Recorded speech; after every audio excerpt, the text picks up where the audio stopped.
This is the Lune River Railway at Ida Bay.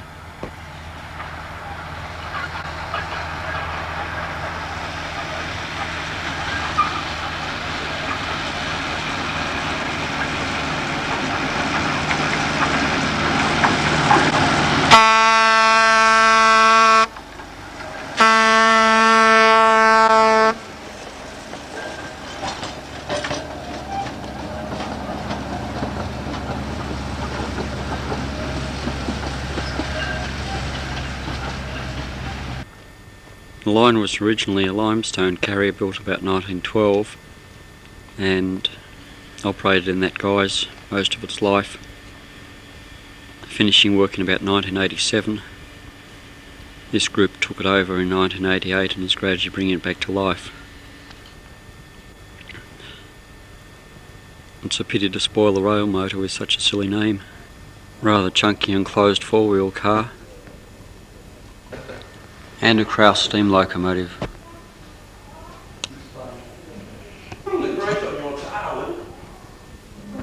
Again, a name.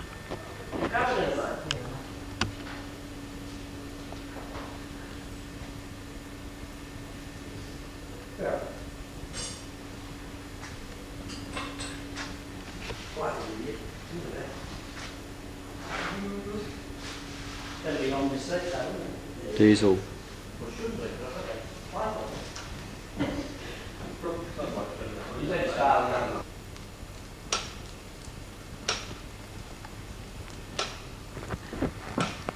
Single-bladed point.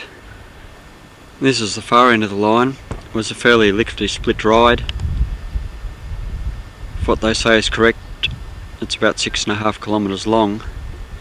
There is a balloon loop here, as there is at the start, which will probably put in for the sake of the tourist operation.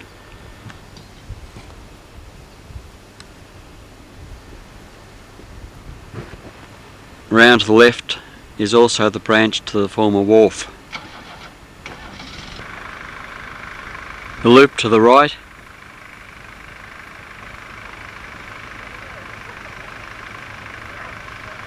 that goes onto a small causeway. There used to be a wharf at the end of that, but it's disappeared completely.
The Railway Museum at Glenorchy, just out of Hobart.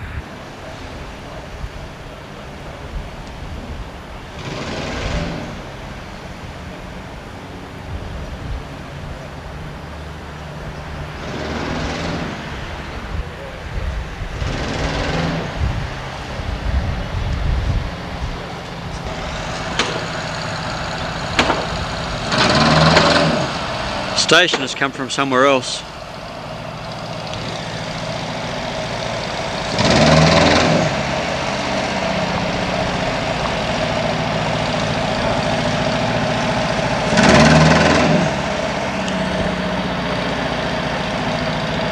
State Railway's main line is out there, A&R as they are today. Prized possession is the body of 46, which has been fully restored. It had been a single decker for quite a few years before it finished service.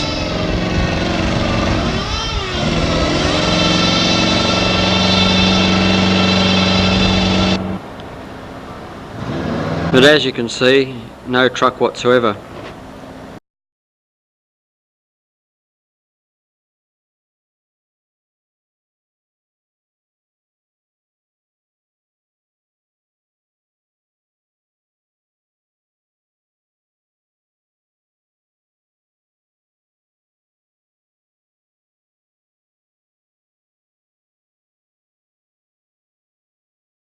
Notice the bow collector there, such a small device, barely waist high.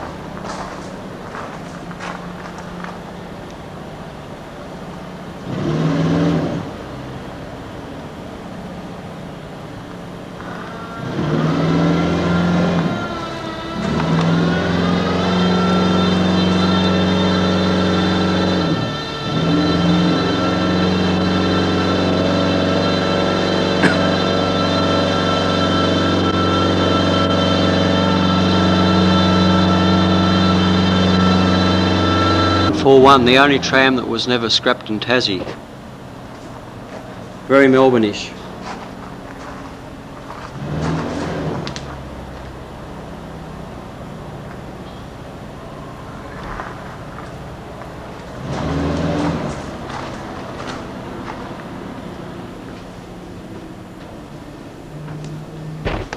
Effectively an RC controller, 7 and 7, made by English Electric, and standard Westinghouse brake valve. Apparently they do run it sometimes off a rectifier.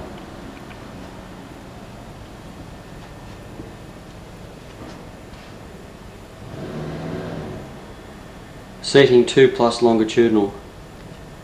I gather this car's never been restored or anything, it's just remained how it came out of service and has been here ever since. Also a trolley bus here.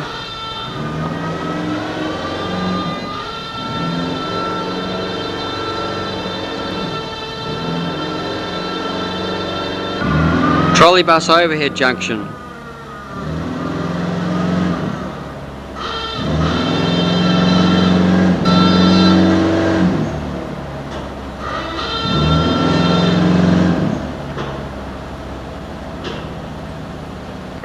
And a lovely big roll of copper wire.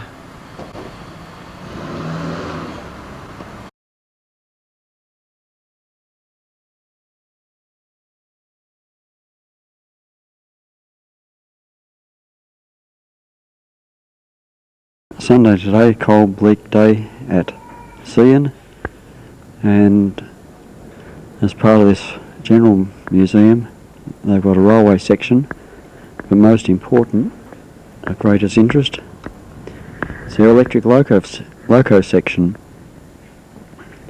Don't have all the details on it, but the yellow one in the background we'll talk about in a moment. It certainly ran off 500 volts DC, and presumably this little number 5 did the same. It should have 2 traction motors, but it's still got one. Rather a cubed shape affair. The other motor's gone. Wheel display, General Electric, 250 volts, speed 6 miles per hour. Should probably go a bit faster than that. Also of interest, knowing it's GE, is the controller. A miniature version of standard early K35 tram controller. And it turns, it's got 5 notches. Another builder's plate on this side as well. Note, of course, the trolley pole a brother of number 12 at Queenstown. Although it had a trolley pole still attached, it had no traction motors, whereas this one still does. Note the particularly large drivers though, they have to be at least 2 foot diameter. You can see the rather large traction motor there. And the other one. Low 500 volts, I'm sure they'd move along to some degree on 100 volts. Be nice to get one. I'll look in the cab.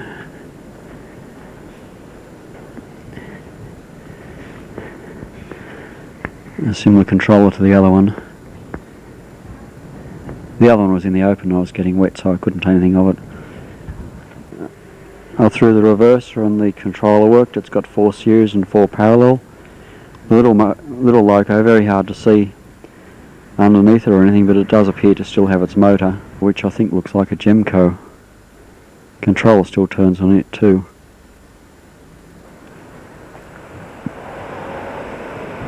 It's really hard to see much about it. A former removable battery box, I suppose. There is in fact one out here, although too much of it's missing. Number 4. What is of interest though is the controller, which is an English Electric one, as used at Seaton, of the notching regulator type. He still turns a bit. A couple of gear cases in there, but I don't know where the rest of the thing's got to.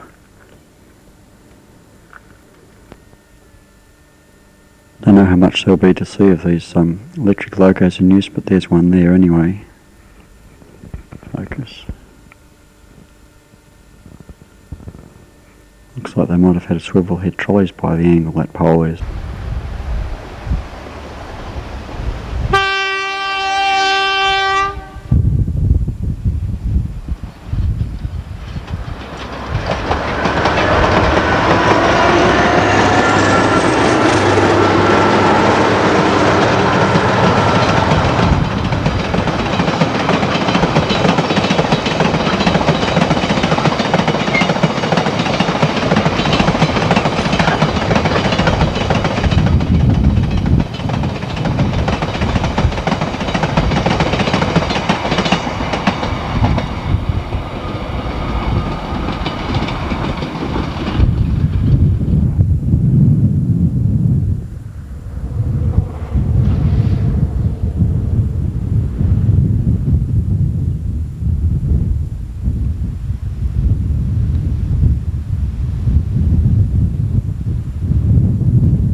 Monday today I'm visiting the Don River Railway Museum.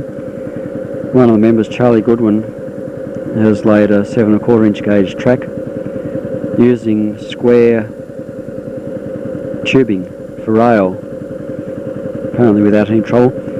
This is his own venture here. The 3'6" gauge is running today. Might catch that shortly. In the meantime, we'll have a quick run on this.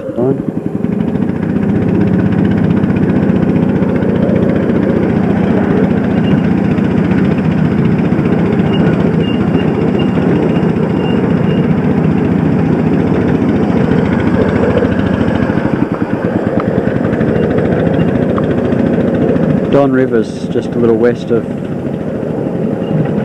Devonport, which is west of Launceston.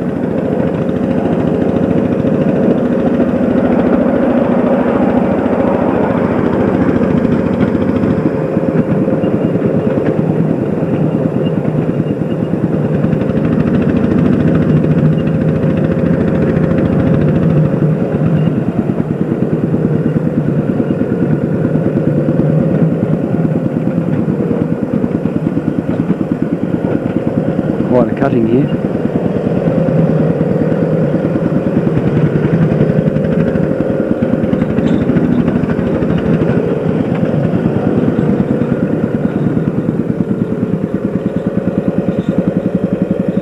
First trip of the day, there's probably sticks to be removed from the track.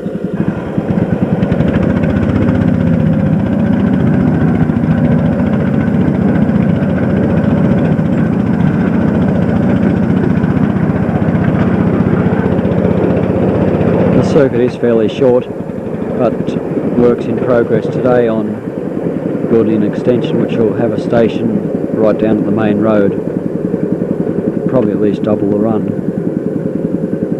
Check with the fellow who wants to look at the tone. Well, unfortunately neither the 2 o'clock or 3 o'clock service ran because there's no passengers. Not worth running it just for me, especially since I haven't even paid yet. But they've achieved quite a lot here. It's been under construction for a few years, but they've done the station there. Several carriages in rather smart condition. Another one over behind there. And just jump down on the track and you'll see the steam engine which operates some days. And the line continues off into the distance there. Not sure how far it goes, I gather it's a few kilometres. And it is on an old road bed, but I gather all the track was gone by the time the club moved here. Steam engine M class number 4. I gather it does most of the running here.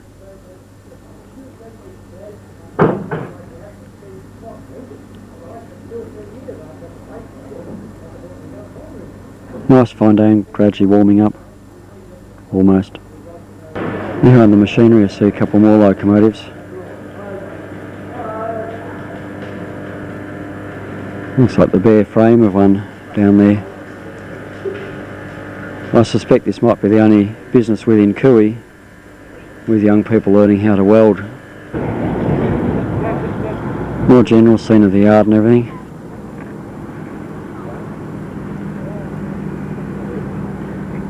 And there's a loco's at least partly ratted. And a rail motor which would probably be more suitable for today's traffic. Various locomotives in storage, including a Hudswell Clark, the same as Albion Park's Cairns. And they've even installed their own turntable here, which had seen service in 2 other places in Tassie before it came here. The track beyond the station ends here.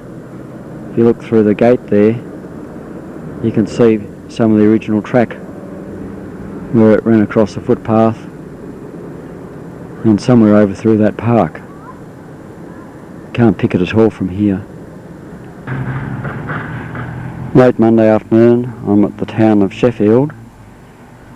Not a terribly big place, big enough to have a main street with a couple of dozen shops in it though.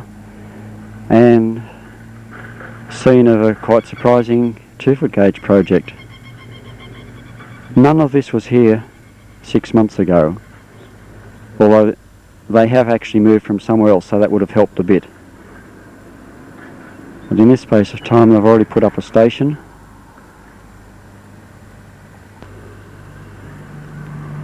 It's late in the afternoon and there's no one here to advise me, but I'll take what I can, seeing it's nice and sunny. That's the station as viewed from the street.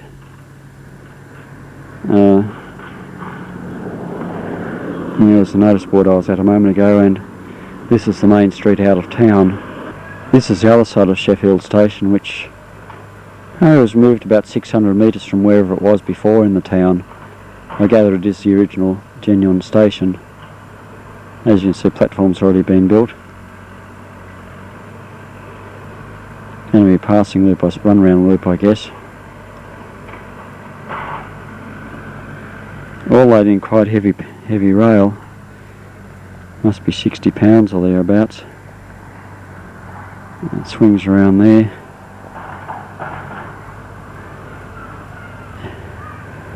I'll go over to the engine carriage shed. I don't know what that'll look like, but there's a small gap in the side of the shed. Enough to see there's a Krauss steam loco there, which you can sort of see. And a couple of carriages and goods vehicles as well. Looking around the other way, they've already built a 3-road depot.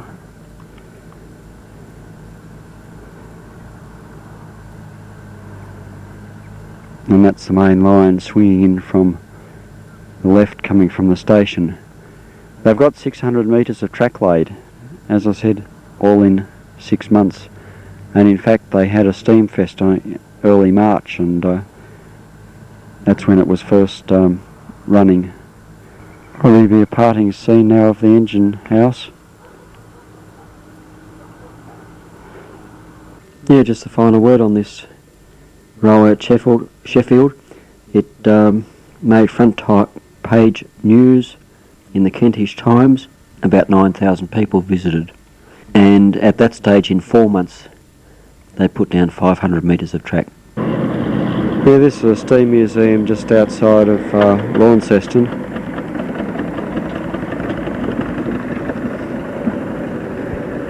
Don't think there's anything railway here, but I might as well have a look.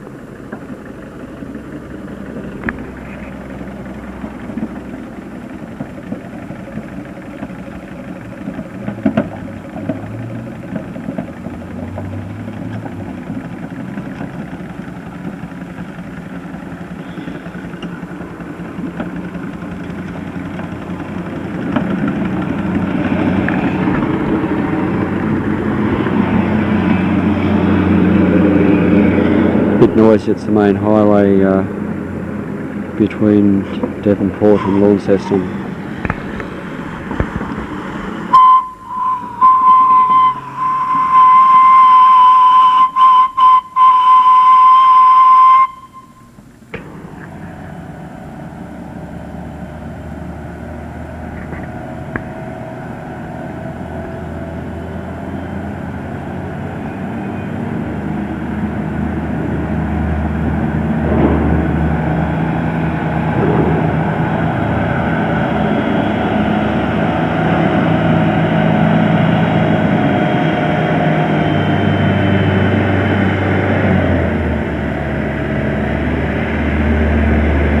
And noises you can hear.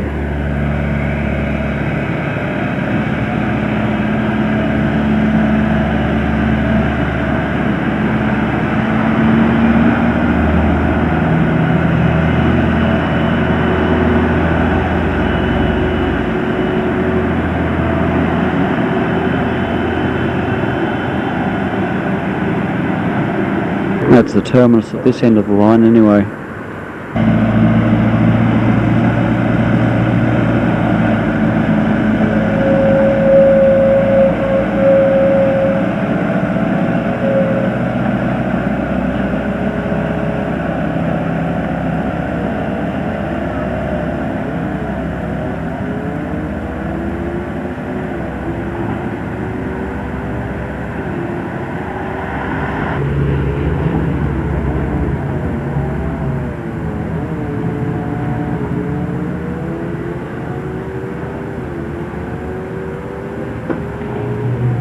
Before I forget it, this is a remnant of the 12-inch gauge track.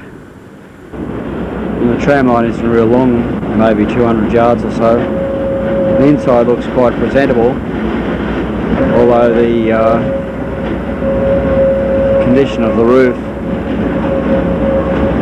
and lack of any sign of light fitting suggests that maybe the roof has been completely replaced and heavens only knows what else. But I dare say the essence of it is the original number 16. Things like the door runner down there would have to be authentic, there's no doubt about that. Probably the handles as well.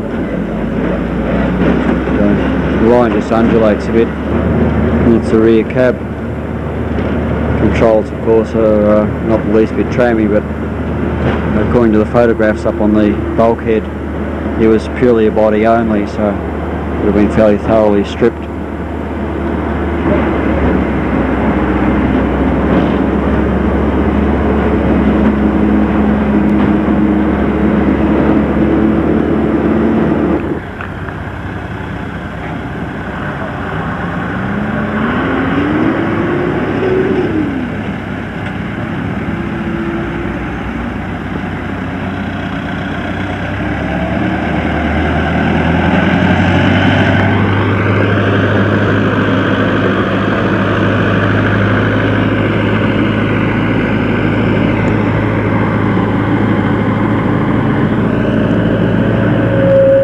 Looks more like a pair of railway wheels. There's a chain drive onto the back axle, what I can see.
Looks like it's been chewing the curve a bit.